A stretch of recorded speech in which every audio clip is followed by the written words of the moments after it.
Hey guys, what the heck is going on? Sam Cox here with Team Brofire, and coming at y'all today with probably the coolest video that you guys will ever watch on this channel, maybe even in your whole entire life. I'm just probably going to say in your whole entire life because this is pretty cool. I have gotten my ass handed to me many times over the last week or two, trying to get one video of this deck actually doing what I've been trying to get it to do, and I finally got it. And today is my birthday, and I was like, surely on my birthday we're gonna get this. And I sat down in my office and played some cards, and you know what? We got this on Dueling Book, and I'm super excited. Now I'm gonna show you guys kind of the meaning behind this deck, and tell you why it's the best deck ever invented, even though I've gone like 1 in 50 something over the last like week or so. But anyway, so we're going to go over here to this card that kind of started it all. All right, y'all. So this is Avatar of the Pot, and it is a GOAT card. It came out AST, so obviously it's GOAT.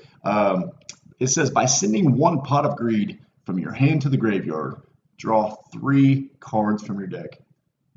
Let me say that again. Draw 3 cards from your deck. I looked at this and I said, absolutely, I would love to draw 3 cards from my deck. So we tried to do the best we could to make this deck work, and we finally got a game where we actually won. So I'm pretty excited about this. Now I want to point out before we get into this that there's a lot more loses on my dueling records, but this is just the last couple of days that I've really tried to sit here and try to just nail this deck down and try to get something. Now we had one win over here, but that was a couple days ago.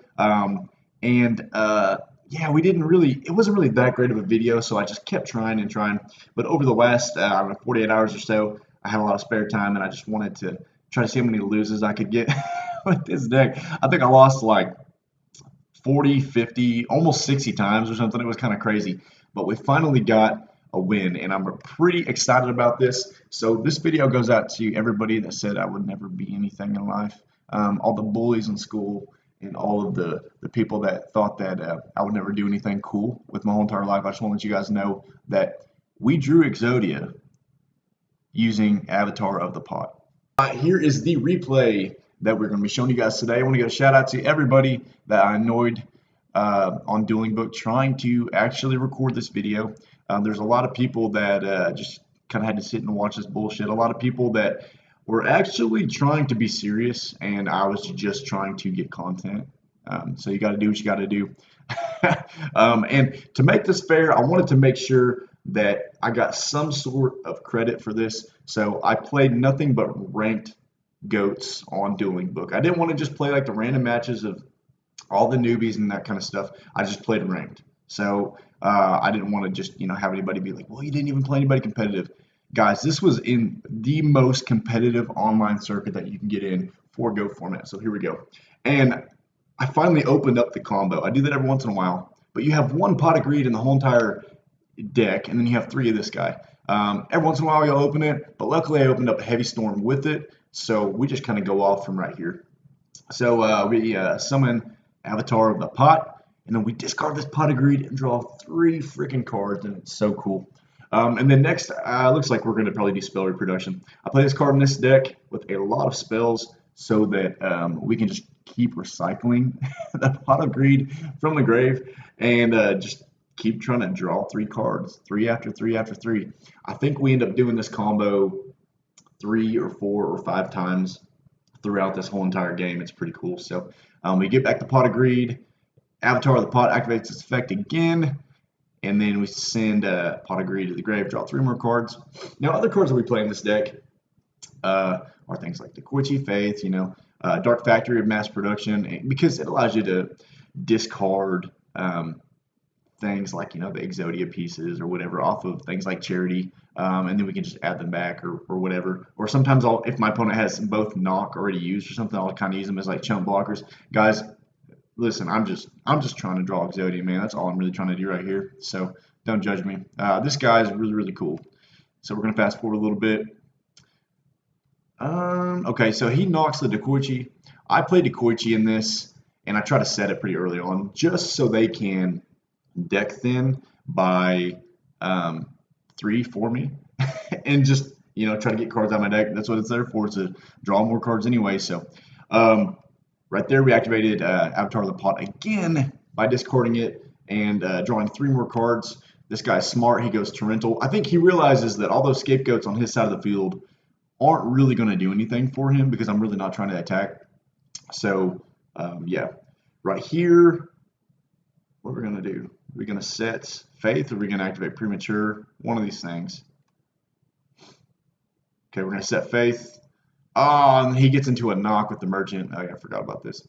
And then we're going to banish both copies of Faith out of the deck. I'm sorry, I played 3 Faith in this deck, but I think I only had 2 left in the deck at that point, maybe. Faith is a really good card in this deck because it recycles the pot back from the grave for whenever Avatar's on the field. So he's going to attack with the Merchant. We're going to take a whopping 200 life points, and then I'm going to activate Premature, target the Faith. Faith is going to run over Merchant, and then I don't know if this guy really knew the ruling on redeclare or whatever, and go. And then over here he grabs the Nobleman from the grave, thinking it was Faith for some reason, and then he's like, "Whoops, my bad. I'm supposed to mill." So he draws MST. More than likely, he's going to try to MST the Premature, or that's what I thought anyway. So I went ahead and set the Book of Moon so that I'd be able to save the Magician of Faith. He summons Azura Priest. We Book of Moon the Faith, and then we are going to return the Pot of Greed back from the grave. Yeah, we're here having a conversation about redeclare and all that kind of stuff. Okay, cool. Right here we go off again, folks. All right, so we got Giant Tunade. Was a Scapegoat. Yeah, okay, so he changed the Scapegoat. Cool, man. It can take up space on your side of the field. It's less monsters you can summon anyway. We go Avatar of the Pot. We discard Pot of Greed again to draw 3 more cards. That's like the 4th or 5th time we've done that in this game, so that's pretty cool. And I think just set Scapegoat. And in turn, because you don't really want to destroy any of their monsters, because like it just gives them room to summon stuff like BLS or Azura or whatever. So yeah, set Scapegoat, chainable. I knew that he had a Space Typhoon anyway, and then he crashes the Merchant, takes a whopping 1,000 life points. Right here, I really wish that he would have had Pot of Greed just for the video, like Snatch Steal Avatar, use your own Pot of Greed. That would have been just awesome. I would have just loved that. Right here, I Snatch Steal it back, activate another spell reproduction to get back Pot of Greed again, and then activate Avatar's effect. And we draw another Avatar, we draw Sangan. At this point, we have 3 pieces of Exodia. I turned this guy to defense because why not? I knew he had, because I knew he had Azura and I didn't want to take any life points. Right here, I draw another piece of Exodia. So I'm thinking at this point, okay, I've got Sangan. I can search the other leg if I want. So I just go ahead and summon it face up, hoping that he'll just run it over or something. And then what does he end up doing right here? Okay, he steals with Thousand Eyes Restrict. And then I'm just sitting there thinking, like, man, like draw into Book of Moon or something just to flip it face down, Sangan effect. But we end up getting all 5 pieces right off of the upstart. So I'm pretty proud of this, y'all. This is one of the most proudest moments in my whole entire Yu-Gi-Oh career, and I couldn't have been happier to see this last piece of Exodia drawn off of the upstart. And then right over here in the chat, I say obliterate, because that's what Exodia does. Then I just show all 5 pieces and then go on with my day. All right, guys, so we're going to get into this profile right here. I'm going to keep it somewhat simple, but try to, explain the card choices and that kind of stuff. I'm also going to explain down here some other texts and choices and stuff that were highly factored in, and I really detest all of these. And I'll explain why I didn't have them in this build right here. But to be honest with you, with the right amount of luck and the right amount of misplays from from my opponent, any of these would have worked just fine. It just so happened that I got a video where I wasn't using any of these, so I was kind of swapping stuff out every few matches. But anyway, so let's get into this. All 5 pieces of Exodia, obviously. Play 2 copies of Rat. because Rat can go into Rat decked in a little bit, and it can actually search the avatar. I had three, seemed a little bit too cloggy, and I also set Rat to bait out the knock so that things like, honestly, Faith would resolve a little bit more. I played three copies of Dekoichi because I like seeing this early on. I try to set it as soon as I can because they will go 1-for-1 with their opponent's knock, and they will deck thin me by three. Dekoichi says draw a card, so why not just like make your deck 37 cards is really kind of what I'm thinking. So I played three copies of Magician of Faith because this card is pretty much live at all times because we play 23 spells in the whole entire deck. So I played three copies of this. Also, there, if it does get knocked, we do deck thin by three. So yeah, there's that. There's also the combo where this is face up on the field, and you have Faith face down. You flip Faith, get back the pot, activate Avatar's effect.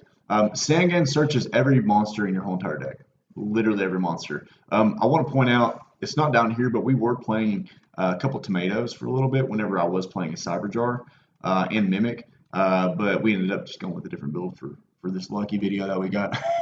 Pot of Greed, MVP of the deck, obviously. Charity's really good in this deck. If your opponent is not playing things like Kaiku or whatever, you can just pitch these off of Charity, and then we can grab them back with mass production. So Premature is really good. You can summon the Faith back and then book the Faith, or you can summon back the Avatar, summon back Giant. I mean, really, honestly, any of it, if I'm being honest with you. Two Upstarts because we don't give a shit about their life points. Heavy and two Trunades. Well, I was playing the fourth Trunade, but I just kind of needed space for other stall cards or other just defensive cards, things like Scapegoat and Book of Moons and stuff like that. So we just got these three. Premature is actually a really good combo card with Giant Trunade if you know how that works. Spell Reproduction is one of the other MVPs of this deck because it allows you to draw three cards with Pot of Greed, and then you use Spell Reproduction and two other spells to get three more cards. So it's kind of like draw three cards, discard three cards, technically, use three cards that go to the grave, and then you draw three more cards. So you don't neg at all. You don't exactly plus on most situations, but it allows you to cycle through your deck and get rid of spells that you don't need at that moment. A lot of times, if you've already got a Heavy Storm in hand, pitch a Trunade. You really don't need two of these. You really don't need two Scapegoats, stuff like that. Snatch Steal is kind of a weird card in this deck. I almost cut this for things like another Trunade or another Factory or something at some points, but you really don't play that many cards that can just like out your opponent's, BLS or whatever. So I just kind of hold this card. I don't do anything with it. Most of the time I'll steal their monster and I'll either turn it to attack or defense, depending on whether or not it has a bigger attack or a bigger defense. I just steal it and let my opponent gain life points because I don't really care about their life points. But I just make it to where they can't use it against me. A lot of times I will pitch Snatch Steal off of Spell Reproduction to get back Pot of Greed. 3 Book of Moon because it's a really good defensive card. We can combo it with things like Dekoichi and Faith. Yeah, it's just kind of a good defensive card as well. Dark Factory mass production. This is good. I like this at 2. I was playing 3 for a little bit.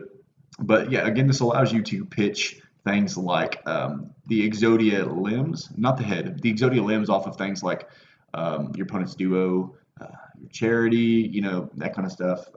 If they activate a jar or whatever. I was playing card destruction there for a little bit, but I kind of cut it. I'll explain why here in a bit.